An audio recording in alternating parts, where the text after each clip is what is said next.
Now to the UK, to Wales, and a school for young farmers.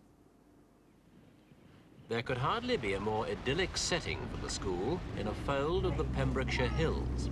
Yet while the people who come here are eager to escape the urban treadmill, they've no romantic notions. Their attitude's earnest, learning to be independent of a materialist world. Well, now how many do we reckon we need? About 50, I think. Oh, well, we've got a long way to go. We've got a big forest, the woods to get it. I don't think we'll need anything like as much as that, actually.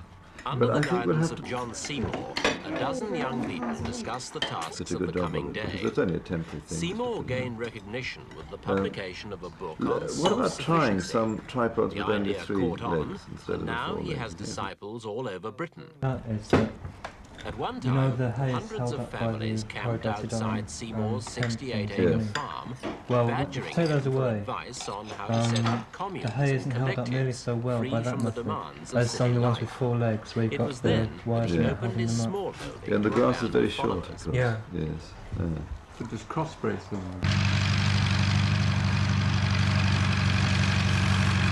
Here, 12 students each pay £25 a month plus board and lodging for a full-time course on living off the land, something Seymour has been doing for 20 years. The money goes toward buying equipment, bricks and other materials to improve the efficiency of the farm.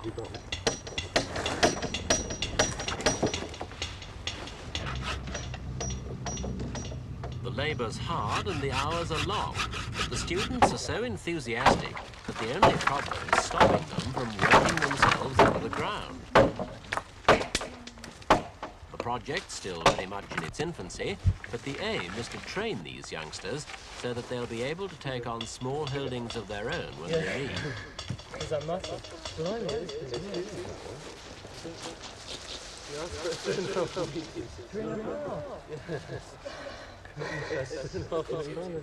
They live in a barn which they've built themselves. It's pretty rough. So to qualify for the course, they've got to be young, fit and single. Seymour says the students get more satisfaction out of their life here than they've ever had before. He says they start a job and see it through from the beginning to the end. Whether it's planting lettuces from seed to the point of eating them in their salad, growing beans, milking cows, shearing sheep, or 101 other vital tasks. Wait, pick some beans there.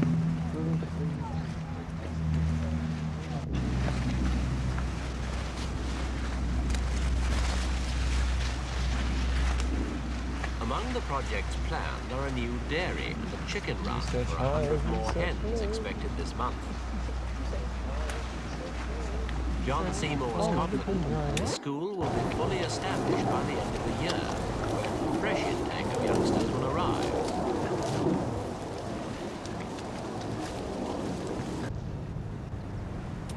A lot of people, of course, would accuse you and the people that are coming here of opting out and living a sort of lifestyle that isn't acceptable. What sort of answer would you give to people who do think that? Well, firstly, we're not opting out, we're opting in. We're not dropping out, we're dropping in. We're dropping into a better kind of life, a more creative, less lazy and idle sort of life. And as to whether it's acceptable or not, who isn't it acceptable to? I don't give a damn if it's not acceptable to anybody, it's acceptable to us. How do you do the sifting out, though? You must get a lot of people coming here wanting to live this kind of life, and some of those people must be freeloaders or people that are just coming along for the ride. How do you go about sifting them? Well, we had well over 2,000 letters from people asking to come here when we started this thing, and the only way I selected them was I pulled 9 names out, absolutely at random. Mind you, they all had to be young and single because it's tough here now. We've got no proper accommodation or anything, and they've got to be able to rough it, and I explained this to them. I wrote to 9 people, and 9 people came, and they're all absolutely splendid. There isn't one that we could possibly do without now. They're all splendid. How do you...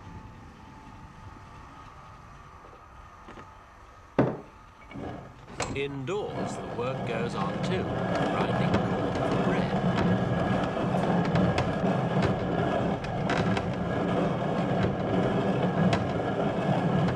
It would be easier to go out and buy a loaf, but Seymour wouldn't feel it would be cheap We used plenty of dry flour But and he and knead the it well, and it won't students stick to simply the enjoy board, doing and things for themselves. it'll make good bread. See, what you want to do is wash your hands in the flour, in the dry flour, and so that you haven't got any dough on your hands at all. Herbs drying for cooking. Nothing in nature's wasted. The most valuable lesson the students learn. Rex, why did you decide to come here and do the course? Well, I did know the Seymours before I read the book about self-sufficiency, but as a painter it's very difficult to make a living, and I knew I'd have to do something other than just paint, and I wanted to base my life on something reasonable as well as painting, which is a very strange way of going about life. It's very introverted, and I found the best way to relate towards actually earning my keep and food was to roll it all into one, and I've always been interested in farming and growing things. And my paintings become more and more figurative and to do with animals. And it's all seems to be the same subject. Did you make a sort of conscious... I'm fine. None of us really have any idea of what we're going to do after we've been here. But it's really because there's so much to be done here, and there's no clear objective quite yet of how it's going to work. All the time we're discussing how it could work.